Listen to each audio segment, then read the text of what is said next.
Isang mapagpalang araw po sa inyo mga kaibigan. Siyempre kung bago lang po sa channel ko, pakilike and share nyo na po ang Chupayong Official Vlog, lalong-lalo po ang ating Alex Official Vlog. Pakilike and share nyo na rin po mga kaibigan. Siyempre ang ating Kaputrip TV, pakilike and share nyo na rin. At ang ating Dongski TV, pakilike and share nyo na rin mga kaibigan. Siyempre sa araw na ito mga kaibigan, magluluto tayo ng adobong pusit. Kaya ano po inaantay nyo? Tara, samahan nyo ako magluto.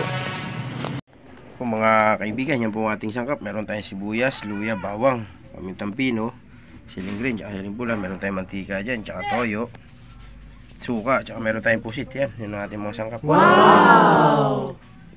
Yan mga kaibigan, lagay tayo ng ating mantika. Yan. Lagay na rin tayo ng sibuyas, ang ating bawang, luya.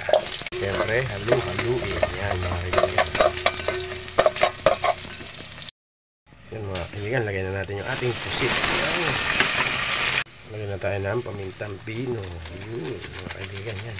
Meron rin tayong bechin. Yung pampalasa, yan. Yan mga kaibigan, bali kumukulo na siya. Maglagay tayo ng sili, yan. Lagyan na rin tayong toyo. Yan. Lagyan na rin natin ng suka. Yan. Yan mga kaibigan, ito natin. Yan. Wow! Yan yan mga kaibigan, finished product tayo dyan.